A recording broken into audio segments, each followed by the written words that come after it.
Everyone, I hope you're all doing well and keeping safe. I know I have said right here on this channel that no, I do not wear sunscreen and I don't feel the need to wear it, and I completely honestly accept it. Okay, I have said it, but I didn't know better back then, and now that I know better, now that I have studied much more about this, I have some facts to work with and not just a few myths, and I also have real life examples of people in front of me, since I am in the business of consultations when it comes to nutrition and skincare.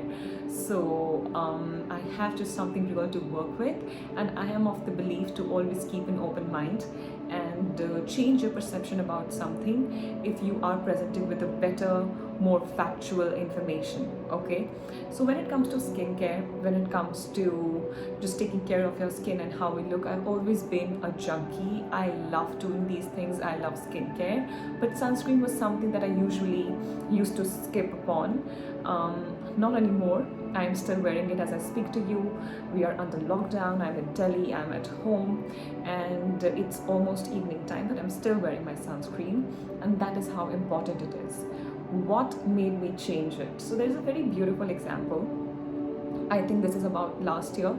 I met a client of mine in Bombay. Back then, we were doing a little bit of in-person consultations, even amidst the COVID and everything. I did see my few clients last year in Bombay, and she walked in to meet me. We met at the Farmers Cafe, and she was consulting me for her weight issues that she put on because of the lockdown and not being able to go out, and hyperpigmentation on her skin, hyperpigmentation, a little bit of melasma and discolorations, which are all just really skin-based conditions, right? So there is not much that we can do from the food, and you have to really need to have that proper skincare, and of course you need to put on sunscreen. So she used to be my client even before that, but that was the first time that we were meeting, and I had just started to look into a little bit of sunscreen. So she met me and she's like, "Oh, you look so pretty in person," and I'm like, "Even your pigmentation looks okay. I mean, of course it's a lot of damage and it looks deep, but it isn't as bad as you were saying about it." And we just had a little laugh about it. Irrespective, she told me that I never used to wear a sunscreen, and my parents used to, so like her mom used to tell it to her dermatologist, the one that she used to visit for her skin conditions like acne, etc. That dermat also suggested, but because she was not seeing any pigmentation or discoloration, she never used it, right? And I said that the same thing, that even I don't use a sunscreen, and look at my skin that way.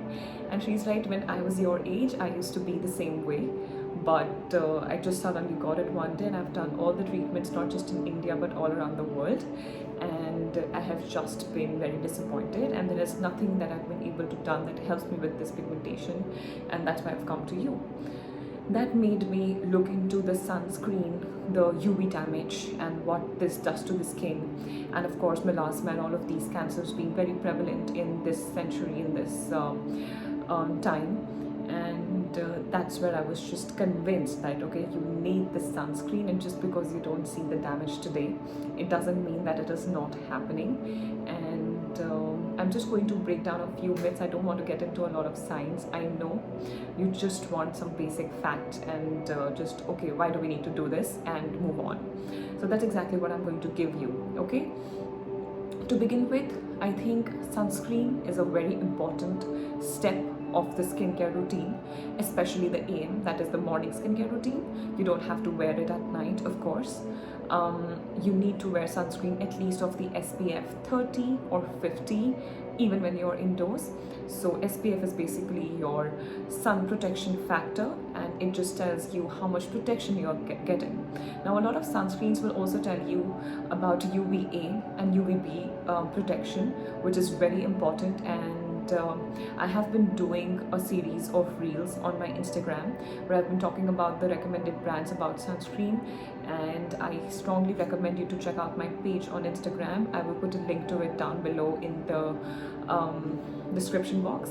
And yeah, so I want you to check out the recommended brands. I'm not going to get into it and make this video a long ass one, but look into that. And when it comes to UVA and UVB protection, you always want to know what is UVA and what is UVB, right? So these are basically two types of radiation lights that are coming from the sun. It's touching the earth and we are being exposed to it.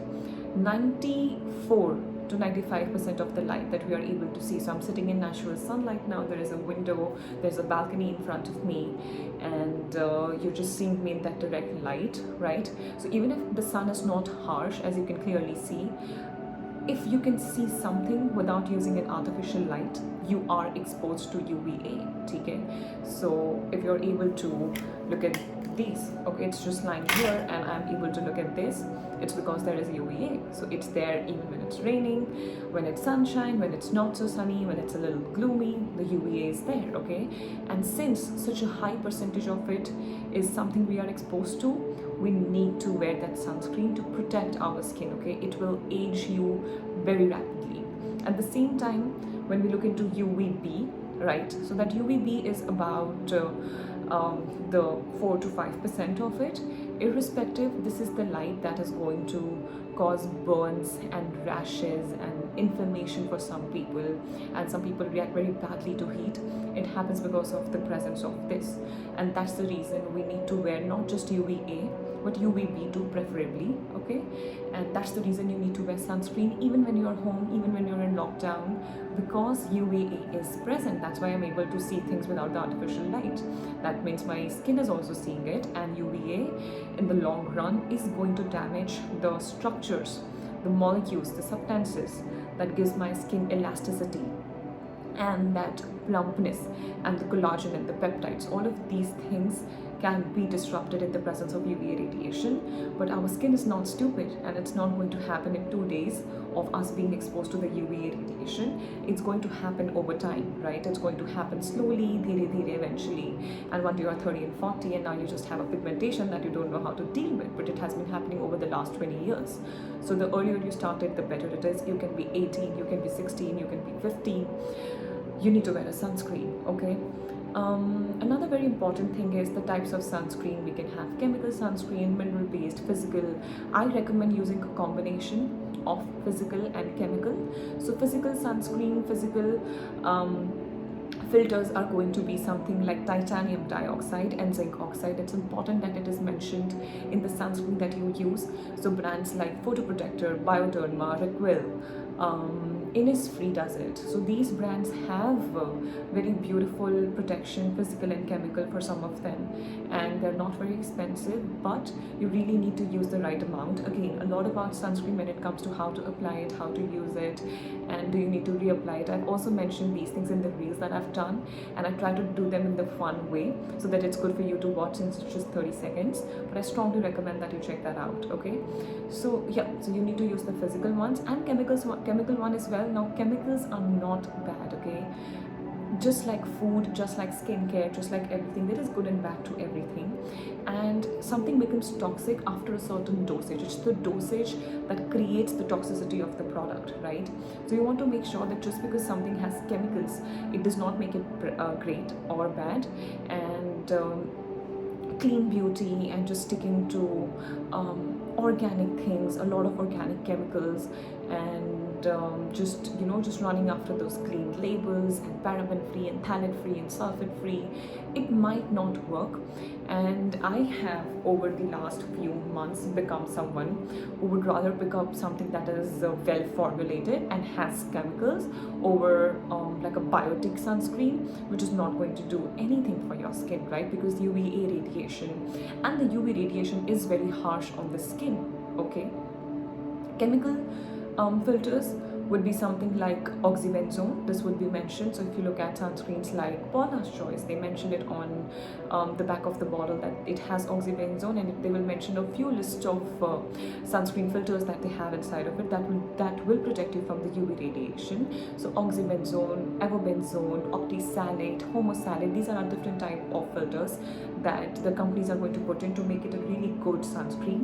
The reason I like and prefer a combination of physical and chemical sunscreen is because it does not leave a white cast. I'm wearing it, I'm not wearing any foundation, and it's just, you know, it just sits on the skin and it's beautiful. So I personally recommend it, and the brands that I just said are doing combination work, so it would be something that you can check out. Okay, do you need to reapply the sunscreen? Yes. If you are outdoors, 100% yes. If you are indoors, you can just, you know, get away with applying sunscreen once, but that one time of application is 100% important. Even if you're indoors and you're going to just lay in bed all day and Netflix and chill, you still need to put on the sunscreen. Okay, so let's say if this area is exposed today, I have put on sunscreen everywhere that you see, and don't ever forget your neck and your ears. Okay, so again, all of these things I've covered on my Instagram, but these are the few things that I really very strongly believe in when it comes to skin and sun and sunscreen, and why we need to use it. So I hope this helps you understand better about this, and I hope you start to use sunscreen tomorrow, or just place the order. It's available on Nykaa, it's available at pharmaceutical stores. Get it from Nykaa or pharmaceutical stores, and then reach out for Amazon. You can also use great brands that are available out of India, but I'm just trying to recommend something that's easily available.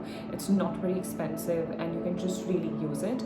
Now, it's not necessary that just because photoprotector suits me, it's going to suit everyone. There are a lot of formulations that are specially made for sensitive and acne prone skin. Even if you have acne, even if you have oily skin, you can use something like Rituals sunscreen, which is like a dry matte touch sunscreen gel, and it is for acne prone skin and sensitive skin. So you want to do your research there, and there are a lot of great people doing great work in regards to these things. So I really recommend you, irrespective of the skin kind, irrespective of the age, gender, you need to wear a sunscreen. And even if you're in a rainy and gloomy season, you still need that sunscreen. So I think that covers the most of it. If I miss out on anything, please feel free to write down your queries down in the comment section below. If you wish to get a curated skincare routine for yourself, you can reach out to us on the email address mentioned down below in the description bar, and we can book a consultation for you, and we can help you with your own skincare regime and routine. So if that is something you're looking for, please reach out. I cannot just help you by looking at the skin. I really need to know about your habits, your lifestyle, and then be able to help you with a few products. Okay, so I hope this is helpful. You please take care of